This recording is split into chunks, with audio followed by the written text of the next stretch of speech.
So in a world that feels rigged, the smartest wealth move isn't louder, it's quieter. And it's not about looking rich, it's about building freedom that lasts even when everything else breaks. So right now, markets are crashing, inflation's actually eating away your cash, property prices have skyrocketed, and the president's tweets move billions in minutes. The world has gone mad.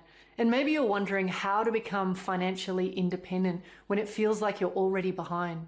So in today's video, I want to share exactly what I've learned from 25 years as an investor, the mistakes, the crashes, the cycles, and what I wish I'd known in my 20s and 30s. So here are 5 principles that can help you build independence sooner than you think. So number 1 is fall in love with agency. When I first started building wealth, I noticed something strange. Most people treated investing like a roller coaster. When markets were up, they felt great. When things dropped, they panicked. But a few people, just a few, stayed calm, no matter what. It wasn't that they didn't feel it, but they weren't rattled like everybody else. And I decided I want to be that person. And so the calm came from something called agency. And agency is really this power to make clear, independent choices, especially when things are uncertain or conditions are bad. It's what lets you pivot when others freeze. You can say no to bad options. You can take action without waiting for permission. And it's really the difference between, say, for example, taking a job because you have to versus choosing one that works for you, or staying in a draining rental versus moving when it no longer serves you, or watching markets crash in fear versus seeing opportunity when prices drop. Agency is internal power. It's something you don't buy, you build. And when the world is shaking, it becomes the difference between panic and control. Now, when I was younger, I just didn't know what to call it. But now I do. So what were those calm investors doing? They had agency. And that's what I wanted more than anything else, that freedom to choose.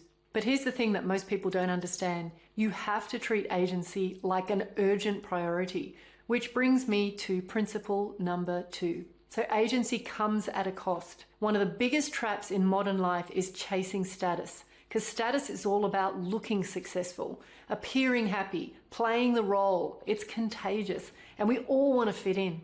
And this doesn't make status evil, but status without agency is fragile. It's expensive, rigid, vulnerable even. Agency is what makes your decisions yours, and that's where the real wealth begins. Because here's the painful truth. If you want agency, you have to be willing to give up some status. So you have to be okay with looking like you're behind even when you're quietly getting ahead. You might say no to nights out. You might forego upgrades, delay purchases your friends say yes to. And not because you're depriving yourself, but because you're prioritizing what matters more.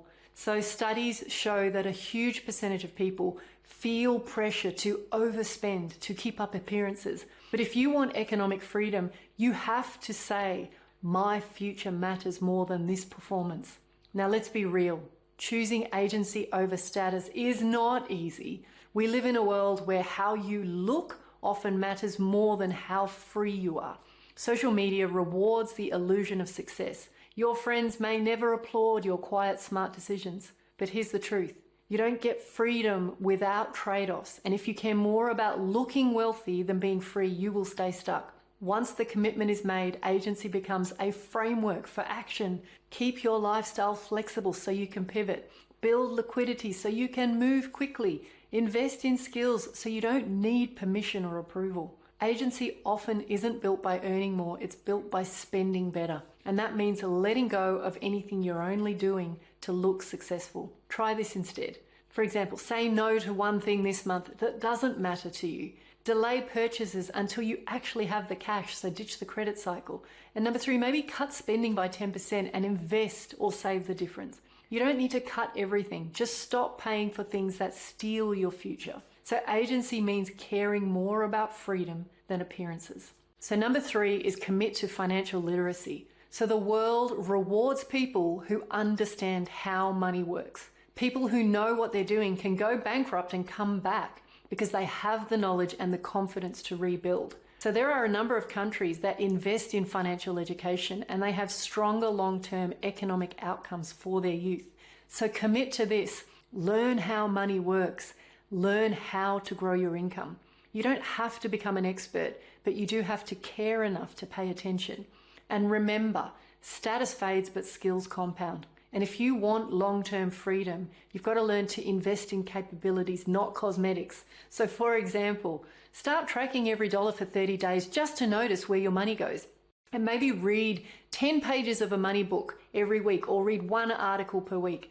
This is how you're going to stop relying on one job, one income stream, or one market. The more capable you are, the fewer compromises that you will need to make now or in any market conditions. Skills cannot be taken from you. They grow over time and they give you power. Number 4, nobody else will save you. So governments mean well, but they often get it wrong. Short election cycles reward short-term fixes, not long-term solutions. Even inheritances are no guarantee. Prince Charles became king when he was nearly 74. Warren Buffett's daughter once worked as a secretary and couldn't ask her dad for help renovating her kitchen. You can't wait for anybody else. Nobody is going to rescue you. You have to care about your money because nobody will ever care about it as much as you.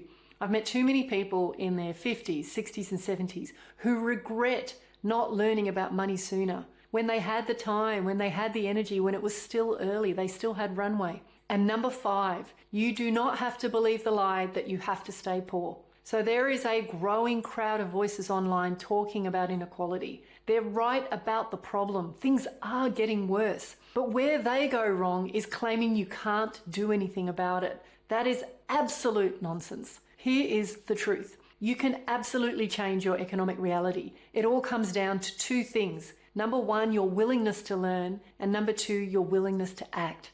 If you believe you cannot escape your situation, you are probably right. But if you believe you might be able to build some stability, to stay steady through market cycles, to own a home, to create breathing room, then that's where the work begins. And you are not alone.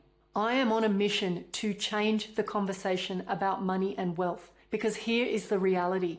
Most people were never taught how it really works. Financial education isn't optional, it's essential. And it's one of the few tools powerful enough to reduce suffering, challenge inequality, and put people back in control of their lives. If you care about building freedom for yourself and those around you, then now is the time to start.